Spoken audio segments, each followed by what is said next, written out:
अरुण जी, उपस्थित सभी महानुभाव, मेरी एनर्जी की बड़ी चर्चा की आज, लेकिन गला खराब है। और खराब इसलिए है कि सुबह से निकला हूं, काफी भाषण करके आया हूं, तो उसका थोड़ा प्रभाव तो रहेगा। कल ठीक हो जाएगा।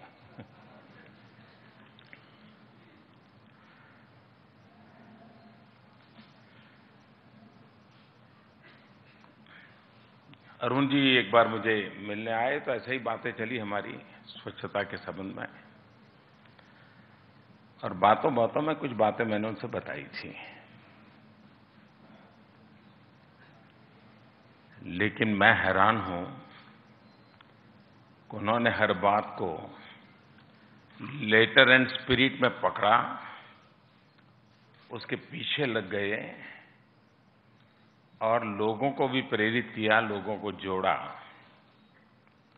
मैं उनके इस प्रयास के लिए हृदय से बहुत बहुत अभिनंदन करता हूं, बहुत बधाई देता हूं, धन्यवाद करता हूं।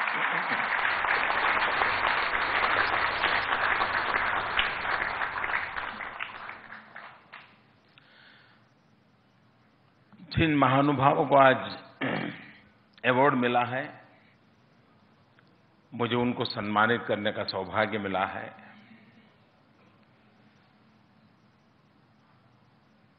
मुझे विश्वास है कि आप लोगों ने जो काम किया है वो कईयों के लिए प्रेरणा का कारण बनेगा, और ये सिलसिला चलता ही जाएगा।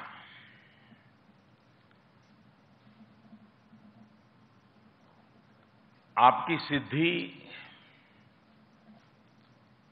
आने वाले दिनों में औरों को भी इस काम को करने के लिए प्रेरित करेगी। और इसलिए भी मैं आपका अभिनंदन भी करता हूं, लेकिन मैं आपसे ये भी अपेक्षा करता हूं कि जहां भी अवसर मिले आप इस विषय पर लोगों को बताइए, आपका अनुभव शेयर कीजिए, किस प्रकार से इस काम को आपने किया, कैसे इसको अमल में लाए, कैसा परिणाम मिला, क्योंकि वही अपने आप में एक बहुत बड़ा प्रेरणा का कारण बनने वाला है। आज सारे कलाकार मित्रों ने भी इसको रंग जमा दिया। मुझे तो इतना समय नहीं, तो मैं लाभ नहीं ले पाया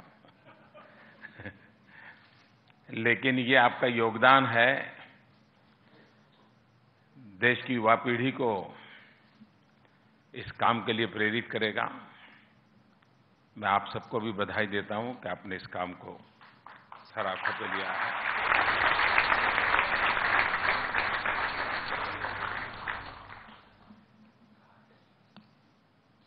मैं देख रहा हूं कि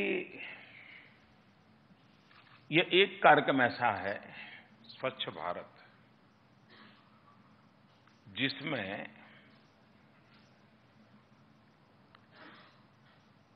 करीब करीब हर कोई मदद करता रहा है। विशेष करके मीडिया ने, खास करके इलेक्ट्रॉनिक मीडिया ने एक प्रकार से मुहिम चलाई, और उस मुहिम में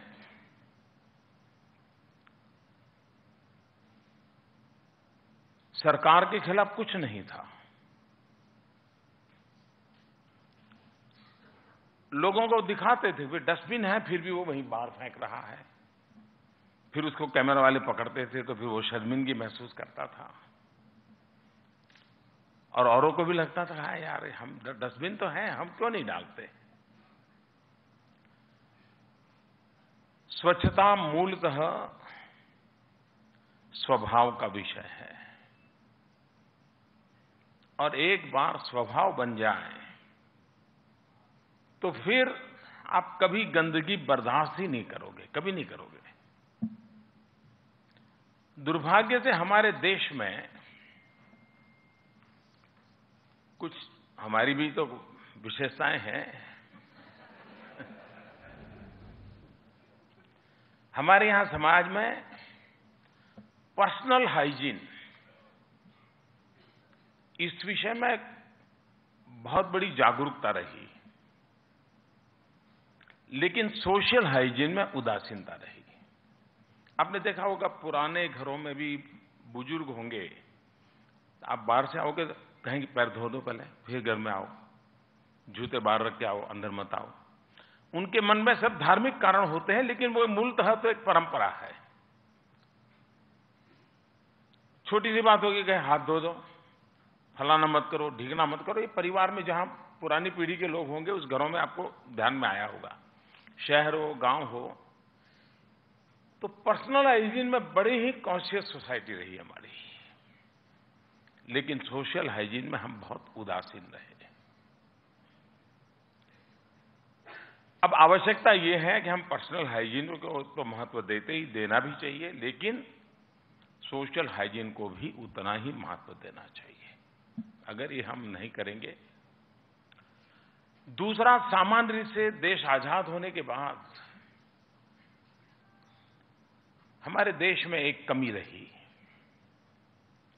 कमी ये रही कि आजादी के आंदोलन के कारण एक माहौल बना था, लेकिन साथ साथ में दिमाग में फिट हो गया था कि अब हमें कुछ नहीं करना, देश आजाद हो गया, अब सब सरकार करेगी। और वो ऐसा हमारी जहन में आ गया है कि एक गांव में एक छोटा गड्ढा हो तो पूरे गांव के नेता लोग मिलकर के एक जीप किराए पर करेंगे, 100 किलोमीटर दूर डिस्ट्रिक्ट हेडक्वार्टर या स्टेट हेडक्वार्टर पे जाएंगे और मेमोरेंडम देंगे कि हमारे गांव में एक गड्ढा है। अब ये जो किराए के पैसे से अगर गड्ढा भर दे तो गड्ढा भर जाता।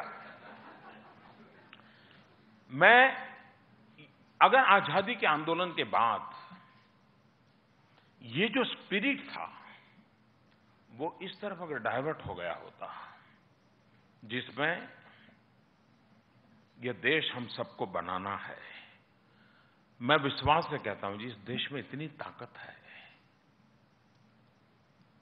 1960 को आते आते तो इस देश को बना दिया होता देश के लोगों ने, लेकिन उल्टा हो गया।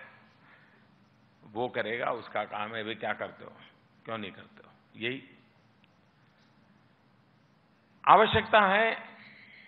अभी स्वच्छ भारत अभियान की सफलता की एक कुंजी क्या है, चाबी क्या है? अगर जिस दिन लगेगा कि ये सरकार का कार्यक्रम है, ये कभी सफल नहीं होगा। जिस दिन लगेगा ये मोदी का कार्यक्रम है तो बिल्कुल ही निष्फल जाएगा।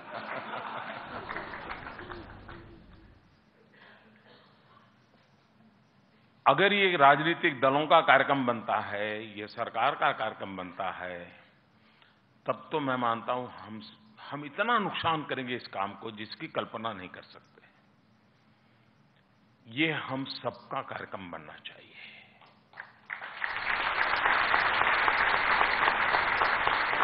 प्रधानमंत्री को भी कहीं पर भी कूड़ा कचरा फेंकने का हक नहीं है और किसी छोटे नागरिक को भी हक नहीं है। ये माहौल जब तक नहीं बनाएंगे हम देश को ये स्थिति में नहीं ला सकते। मैं जानता हूं, ये जिस दिन मैंने लाल किले पर से ये विषय को रखा था, मैं कोई सोच करके और बड़ा कागज पे कार्यक्रम बना करके गया नहीं था, और वो मुझे जमता भी नहीं है, वो मेरी आदत में नहीं है।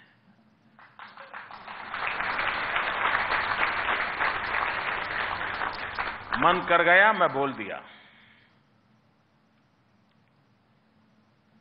लेकिन उस समय मुझे पूरा अंदाज आया था। एक तरफ भाषण चल रहा था, एक तरफ थॉट प्रोसेस भी चलता था कि मैंने बहुत बड़ा रिस्क लिया है, मेरे बाल नोच लिए जाएंगे। लेकिन ये रिस्क मैंने लिया है, और मुझे लगता है कि गांधी जी से बड़ी कोई प्रेरणा नहीं हो सकती इस विषय में। गांधी 150 2019 में है। क्या हम गांधी की एक इच्छा पूरी नहीं कर सकता है देश? क्या नहीं दिया गांधी ने हमको? आज हम जो कुछ भी है उस महापुरुष के बदौलत है। क्या हम कुछ प्रयास नहीं कर सकते? यही एक विचार था मेरे प्रेरणा का पीछे, और उसी में से कार्यक्रम बन गया, और वो कार्यक्रम अभी चल पड़ा है, और हम कल्पना नहीं कर सकते इतनी बड़ी मात्रा में चल पड़ा है। देश आजाद होने के बाद, मेरी गलती हो तो मुझे क्षमा करें जो लोग मेरे पीछे सर बहुत बारीकी से एनालिसिस करते हैं वो लोग, लेकिन मेरा अनुमान है कि देश आजाद होने के बाद संसद में कभी भी स्वच्छता पर चर्चा नहीं हुई होगी, ऐसा मेरा मत है। लेकिन पिछले 1 साल में कोई सत्र ऐसा नहीं है कि स्वच्छता को लेकर के चर्चा न हुई हो। हमारी पिटाई भी हुई है, हमारी पिटाई भी हुई है। कोई कल्पना कर सकता है? ये मीडिया बाकी व्यापार तो है ही है, बिजनेस है। सिर्फ ब्रेकिंग न्यूज नहीं, एडवर्टाइजमेंट के बिना ये कार्यक्रम चलाया। ये कब सोचा था क्या कि सफाई के लिए इतने सारे कलाकार, इतने सारे लोग आज पूरा दिन भर एक ही मंत्र, सफाई सफाई सफाई सफाई सफाई। ये पहले नहीं हुआ होता। अगर एक कोई सबसे बड़ा पैरामीटर इसकी सक्सेस का है तो ये है। ये मुझे जितने भी लोग मिलते हैं उसमें से एक बात मुझे सुनने को मिलती है, बोले मोदी जी आपने हमारा जीना हराम कर दिया है। मैंने कहा क्या हुआ? बोले मुझे वो मसाला खाने की आदत थी, लेकिन मेरा पोता मुझे थूकने ही नहीं देता कहीं।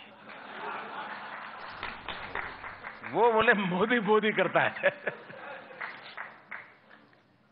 अब ये जो लोग इस क्षेत्र में हैं उनको पता है, ऐसा नहीं कोई मोदी ने आकर के कोई स्वच्छता का विषय लिया है।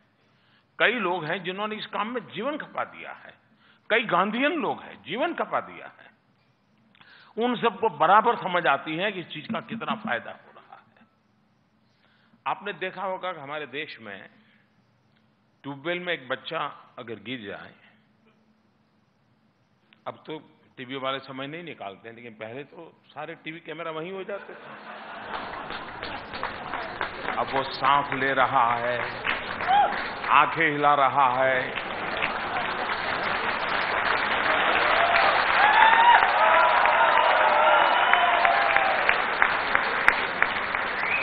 आर्मी थोड़ी देर में पहुंचने वाली है, नेता लोग आए हैं लेकिन लोग नेताओं पर गुस्सा कर रहे हैं।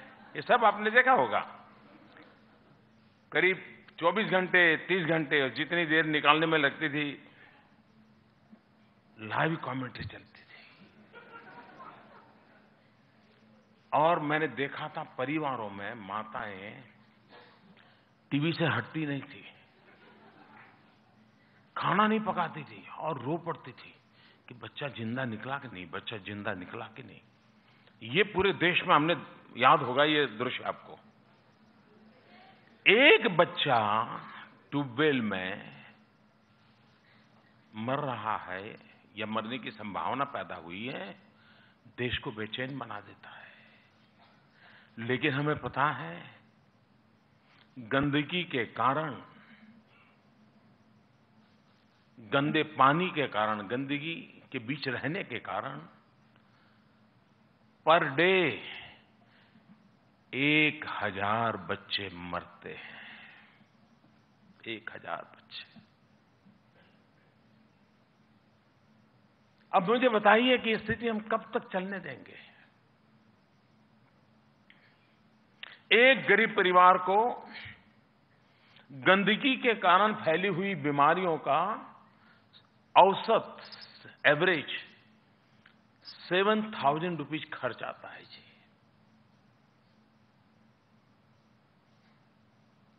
अगर उसके जीवन में 7,000 रुपया बच जाए, मतलब कि एवरेज महीने का 500 रुपया बच जाना। अगर हम इस सारे विषय को इस रूप में देखें तो पता चलेगा भाई हमें कोई अधिकार नहीं है गंदगी करने का। ये हमारा दायित्व है और ये काम ये सरकार नहीं करती, वो म्युनिसिपैलिटी नहीं करती। वो विवादों से अगर देश को सचमुच में गांधी जी को याद करके काम करना है तो मैं सबसे यही प्रार्थना करूंगा। शुरू में जिसने जो आलोचना करनी थी कर ली, जुड़ सकते हैं जुड़े, नहीं जुड़ सकते हैं तो हम इसका मजाक न बनाएं जी। मुझे याद है काशी में ये 80 घाट को आपने अवार्ड दिया, वहां एक प्रभु घाट है। एक नागालैंड की बच्ची जो काशी में आकर के पढ़ रही थी और उसको उसके में मन लग गया, वो प्रभु घाट की सफाई में लग गई। धीरे धीरे यंग जनरेशन जुड़ती गई। आप जाके देखना प्रभु घाट क्या सफाई की इन बच्चों ने। सारे यंग जनरेशन है, बीएचयू के स्टूडेंट जाते हैं, सफाई करते हैं। लेकिन कुछ लोगों को पता नहीं क्या मजा आता है, सुबह जाके वहीं जाकर के कुछ गंदी फेंक करके आ जाना। और ये रो पड़ती थी, कितनी मेहनत की, देखिए गंदा कर दिया, फिर उठाती थी, फिर साफ करती थी। कितना कमिटमेंट होगा। जब मैं अभी उन लोगों से, सब उन नौजवानों से मिला, मेरे लिए इंस्पिरेशन था वो। कैसा बदलाव आ रहा है। अभी बेंगलोर के एक स्कूल के बच्चों ने एक ऐप बनाई और अमेरिका में एक कंपटीशन में उनको इनवाइट किया गया और वो अवार्ड जीत करके आई है। ऐप क्या है? आपका कूड़ा कचरा लेने वाले के लिए भी उसमें जगह है और देने वाले की भी जगह। एक मार्केट खड़ा कर दिया उसने ऐप के द्वारा। और सभी 8वीं 9वीं कक्षा के बच्चे हैं बेंगलोर के एक स्कूल के। अभी अमेरिका जाके अभी अभी आए हैं, उनको अवार्ड मिला। यानी इतने प्रकार के लोग इस काम में लगे हैं। मुझे कल किसी ने बताया, हमारे वेंकैया जी बता रहे थे, अहमदाबाद में कोई 102 साल की कोई वयोवृद्ध माता जी है। वो सुबह उठ करके निकल पड़ती है अपने मोहल्ले में, डस्टबिन है कि नहीं, यही उसका मिशन है। डस्टबिन है कि नहीं, डस्टबिन में डालो, डस्टबिन के बाहर मत डालो। 102 साल की उम्र।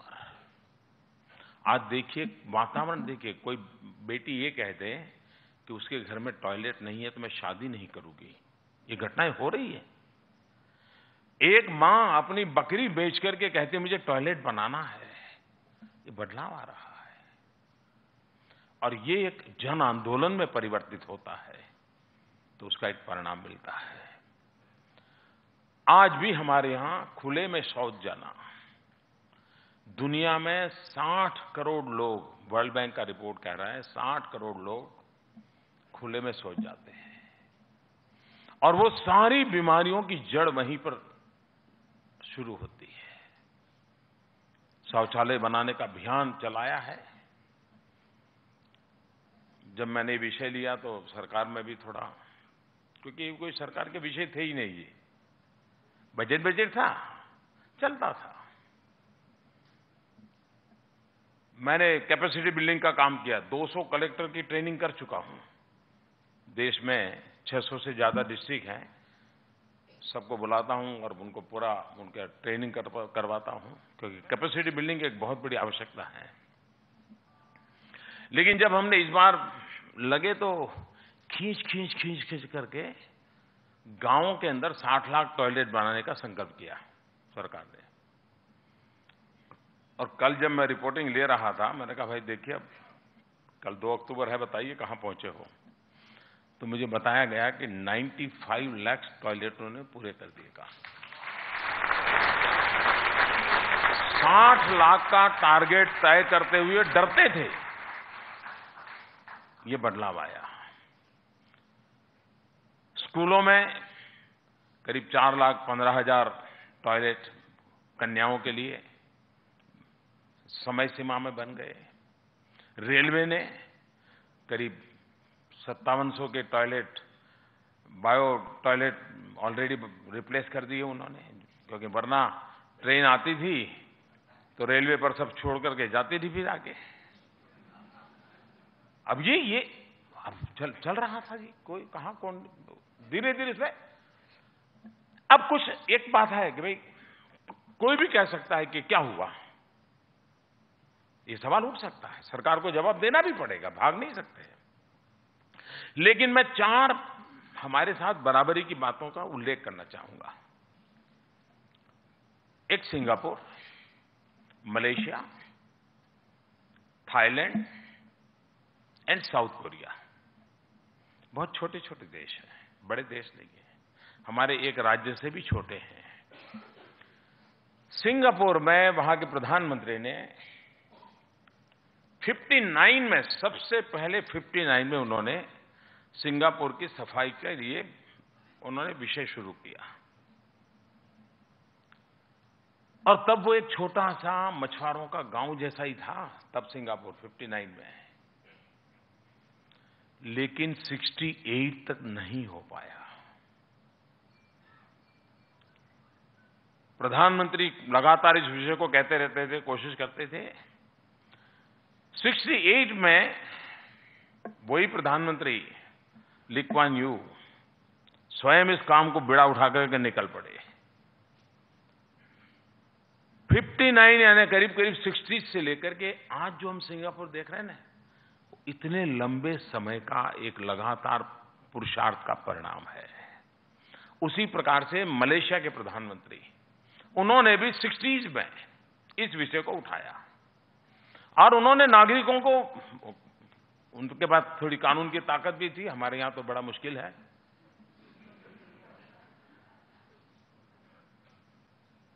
लेकिन उनके पास वो भी ताकत थी, उनको भी 60 में शुरू किया, 1960 में शुरू किया।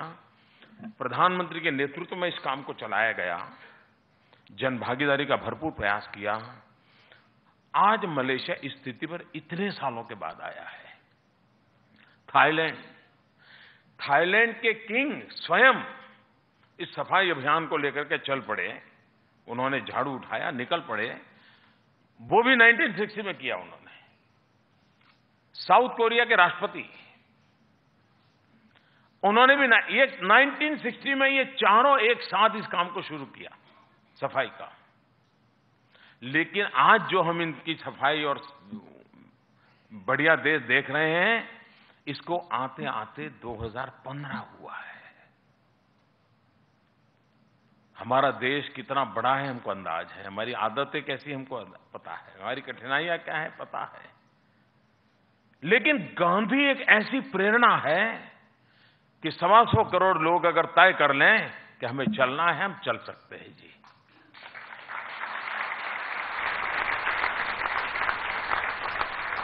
ये एक विषय, हिंदुस्तान एक विषय राजनीति से परे कर दें, आप देखिए जी बदलाव आना शुरू हो जाएगा। हर किसी को लगेगा। आज गांव के पास इतने पैसे जाते हैं जी, आप कल्पना नहीं कर सकते हैं। अगर वो चाहे तो इसको पूरा कर सकते हैं। शहरों के लिए, गांवों के लिए। और ज्यादातर हमने देखा है, आदतें सबसे बड़ा हमारा प्रॉब्लम है जी। हमारा स्वभाव चलता है यार, चलता है, वो करता है। अगर एक बार हम एक माहौल बना दे, और आजकल बना है, मैंने देखा है कि कुछ लोग मुझे कहते हैं कि वो कार लेके कोई जाता है और अगर शीशे से बाहर अगर बोतल फेंकी तो दूसरा दौड़ता है, कार को रोकता है, वो नीचे उतारता है, बोले उठाओ बोतल को, उठाओ। क्यों ऐसा किया? ये माहौल बन रहा है। और सबसे ज्यादा मुझे जो ताकत मिली है वो यंग जनरेशन से मिली है, बालकों से मिली है। उन्होंने इस विषय को बराबर पकड़ा है जी। हम इस बात को आगे चलाएंगे तो मुझे विश्वास है कि हम बहुत बड़ी मात्रा में बदलाव ला सकते हैं। वेस्ट टू वेल्थ एक बहुत बड़ा प्रोफेशन खड़ा हुआ है। बहुत कम लोगों ने सोचा होगा कि ये भी एक बिजनेस हो सकता है। आज वो बहुत बड़ा पोटेंशियल बिजनेस है और बहुत बड़ी मात्रा में लोग इस व्यवसाय में आ रहे हैं। आज सफाई करने के लिए अलग प्रकार के लोग मिल रहे हैं, टेक्नोलॉजी अवेलेबल हो रही है। तो वेस्ट टू वेल्थ ये सफाई में से होने वाला है और उसमें बदलाव आने वाला है, उसका लाभ मिलेगा। कभी कभी मैं छोटी बातें भी बताता हूं कि भाई ठीक है, मानो जैसे मैं कुछ विमेन सेल्फ हेल्प ग्रुप के कार्यकर्ताओं से मिला था, तो उनसे ऐसे मैंने एक सुझाव दिया था, बाद में उन्होंने शुरू किया। हमने उनको समझा कि मंदिर का जितना भी ये कूड़ा कचरा है वो आप उठाइए, फूल होते हैं ज्यादातर, और उसमें से उनको अगरबत्ती बनाना सिखाया। सुगंध नेचुरल मिल गई, उनकी गाड़ी चल पड़ी, बिक जाती और मंदिरों की सफाई होने लग गई, कमाने वालों की कमाई होने लगी। मैंने अभी लोगों से आग्रह किया है कि भाई छोटे छोटे अगर नगर है तो छोटे नगर के 2 किलोमीटर 3 किलोमीटर के एरिया में हम छोटे छोटे गड्ढे बनाएं और अर्थवर्म्स, केंचुए, ये ला करके रखें और शहर का कूड़ा कचरा वहीं पर फेंकते चले जाएं। वे अपने आप में इतने बड़े सफाई कर्मचारी हैं, ये केंचुए सारा कूड़े कचरे का फर्टिलाइजर में कन्वर्ट कर देते हैं और वो फर्टिलाइजर बेच करके आप कमाई कर सकते हो जी। एक छोटे नगर के बगल में अगर ये अर्थवर्म का उपयोग करके कर दिया जाए, बहुत बड़ी मात्रा में होता है। हर चीज के लिए बहुत बड़ी चीजों की जरूरत होती है ऐसा नहीं है, सामान्य चीजों से भी बदलाव लाया जा सकता है। हम इन बदलावों पर अगर बल देते हैं तो हम परिस्थिति पलट सकते हैं। हमारे देश में रिसाइकल ये कोई वेस्टर्न कंसेप्ट नहीं है, ये भारत के मूल स्वभाव में था जी। थ्रो अवे ये हमारे कल्चर का हिस्सा ही नहीं रहा कभी। रीयूज करो, रिसाइकल करो, ये हमारे यहाँ पुराने जमाने में आपने देखा होगा कि वो कपड़े पुराने हो जाएं तो फिर कोशिश करते हैं कि इसको बड़ा है तो छोटा बना करके छोटे के लिए काम आ सकता है उसमें से करे, वो भी पूरा हो जाए तो फिर उसमें से ओढ़ने के लिए कोई गद्दा वद्दा बन जाता है तो वो उसमें लाग दे। वो करने के बाद भी रह जाए तो फिर सफाई के लिए उसमें से टुकड़े निकाल करके काम करे। यानी उसका जब तक मोक्ष न हो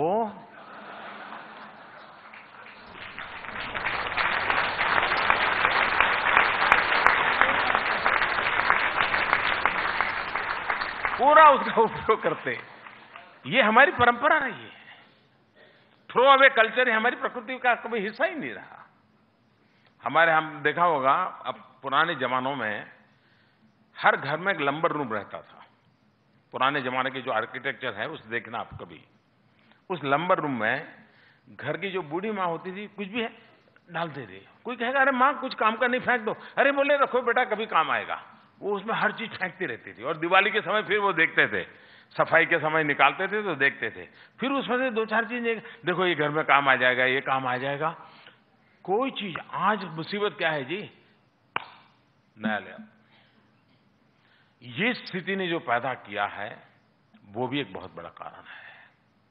हम कैसे इन आदतों को बदले, और ये कोई उपदेश के विषय नहीं है, हम सब अनुभव करते हैं कि इन चीजों से हम रास्ते निकाल सकते हैं। मुझे लगता है कि भोजन के बीच मुझे लंबा समय नहीं रहना चाहिए और इसलिए आप सबकी भोजन में देरी हो गई तो मैं क्षमा मांगते हुए मेरी बात को समाप्त करता हूं। लेकिन मैं फिर एक बार इस प्रयास के लिए अभिनंदन करता हूं और मैं देशवासियों से प्रार्थना करता हूं कि इस देश को गंदा करने का हमें हक नहीं है, हमें हक। मैं तो ऐसे, कुछ लोग तो ऐसे होते इतने जोरों से भारत माता की जय बोले और फिर वहीं पर थूके। अब ये कहां भारत माता है? अब इसमें से हमें देश को बाहर लाना है। बहुत बहुत धन्यवाद।